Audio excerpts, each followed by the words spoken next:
ठीक है जी। और इसी तरीके से चूँकि मैंने बैकग्राउंड लिया था तो बैकग्राउंड भी मेरे पास इसमें आया है, और अगर मैं बैकग्राउंड नहीं लेता तो मेरे पास ट्रांसपेरेंट आता।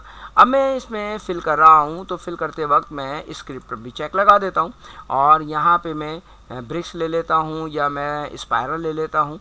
इसको ओके करते हैं, और ये देखिए मेरे पास स्पायरल ये इस तरीके से आ रहा है। और अगर मैं इसकी स्केलिंग थोड़ी सी बढ़ा दूँ तो स्केलिंग मेरी बढ़ जाएगी, प्लस ये है कि स्पेसिंग मेरी थोड़ी सी इंक्रीज़ कर लें या डिक्रीज़ कर लें। मैं इसकी स्पेसिंग थोड़ी सी ये इंक्रीज़ कर देता हूँ, और पैटर्न स्पेसिंग इसको थोड़ा सा हम बना लेते हैं, कम कर लेते हैं। और कलर अगर मुझे देने हैं तो मैं कलर इसमें थोड़ा सा बढ़ा दूँगा। अच्छा, रैंडमली कलर मैंने थोड़ा सा इसमें बढ़ा दिया है, और इसको ओके करते हैं तो ये चीज़ मेरे पास फिल्म में इस तरीके से एक पैटर्न बनकर आ गया है। अच्छा, अब इसमें एक चीज़ और कि अगर मैं इस पैटर्न के ऊपर कोई और पैटर्न अप्लाई करना चाहता हूँ तो यहाँ पर हमारे पास ये लेयर स्टाइल मौजूद है, और यहाँ पर ऑप्शन है हमारे पास पैटर्न ओवरले। जब हम पैटर्न ओवरले पे जाते हैं तो हमारे पास कौन सा आप इसके ऊपर पैटर्न अप्लाई करना चाह रहे हैं। जैसे कि मैंने पहले ही एक पैटर्न बनाया था, तो ये मेरे पास एक पैटर्न आ रहा था, और इसकी स्केलिंग ये देखिए मैं थोड़ा सी बढ़ा लेता हूँ, तो ये स्केलिंग मेरे पास बढ़ गई है। और इसकी अगर ओपेसिटी कम कर दें तो हम ये देखिए 2 पैटर्न मेरे पास इस वक्त ये बनकर आ रहे हैं, यानी कि 2 मुख्तलिफ़ किस्म के पैटर्न दे सकता हूँ, और इसके साथ में कोई भी पैटर्न ले सकता हूँ। जैसे मैं एक इस पैटर्न को ले लेता हूँ और इसकी ओपेसिटी कम कर देते हैं, तो ये हमारे पास ये एक बड़ा अच्छा सा इफ़ेक्ट हमारे पास आ गया है। और ये पैटर्न जो है 2 पैटर्न के साथ मिलकर आपके पास बना है।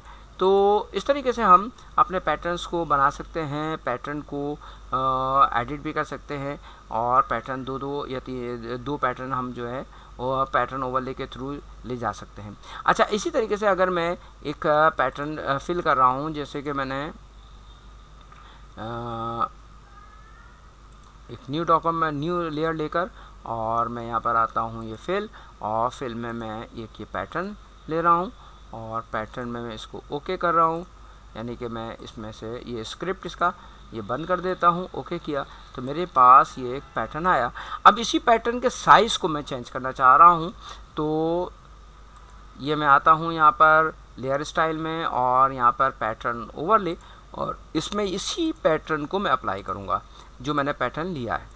और इसके बाद इसकी ओपेसिटी वगैरह भी 100% रखूँगा, और स्केलिंग इसकी मैं बढ़ा सकता हूँ और कम भी कर सकता हूँ, यानी कि मैं इस पैटर्न के साइज़ को भी थोड़ा सा इंक्रीज़ कर सकता हूँ। अभी मैंने 276% जो है ये बढ़ा दिया है।